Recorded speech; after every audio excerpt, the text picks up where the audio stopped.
होली से पहले बड़ा ऐलान, बीजेपी नेतृत्व में होगा बड़ा बदलाव। बीजेपी को मिलेगा नया राष्ट्रीय अध्यक्ष। नए राष्ट्रीय अध्यक्ष के चेहरे पर सस्पेंस। दक्षिण से किसी नेता को लेकर चर्चा। जेपी नड्डा का कार्यकाल हो रहा खत्म। देखिए पूरी रिपोर्ट।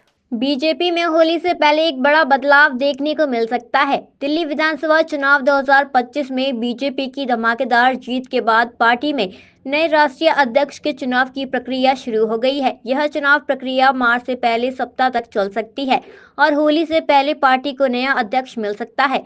इस बार चर्चा है कि बीजेपी दक्षिण भारत से किसी नेता को राष्ट्रीय अध्यक्ष बनाने पर विचार कर रही है, क्योंकि पार्टी का ध्यान अब दक्षिणी राज्यों पर है, जो भविष्य में पार्टी के लिए अहम हो सकते हैं। बीजेपी के संविधान का चुनाव तब तक नहीं हो सकता है जब तक देश के आधे से अधिक राज्यों के प्रदेश अध्यक्ष के चुनाव न हो जाएं।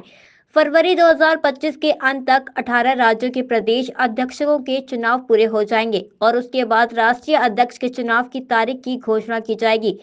पार्टी की इस योजना को लेकर सूत्रों का कहना है कि मार्च के पहले सप्ताह तक अध्यक्ष का चुनाव प्रक्रिया में आ सकता है। इस बार पार्टी में इस बात की चर्चा हो रही है, बीजेपी का नया राष्ट्रीय अध्यक्ष दक्षिण भारत से होना चाहिए। यह फैसला दक्षिणी राज्यों में पार्टी को मजबूत करने के उद्देश्य से लिया जा सकता है, क्योंकि इन राज्यों में बीजेपी को अब तक बड़ा जन समर्थन नहीं मिल सका है।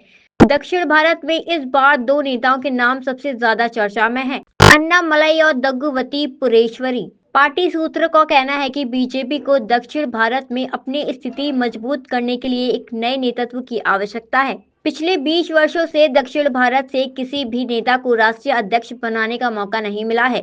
वेंकैया नायडू 2002 से 2004 तक बीजेपी के राष्ट्रीय अध्यक्ष थे, जो दक्षिण भारत में थे। अब पार्टी नए अध्यक्ष के रूप में किसी दक्षिण भारतीय नेता को चुनने पर विचार कर रही है, ताकि दक्षिणी राज्यों में बीजेपी को और मजबूत किया जा सके।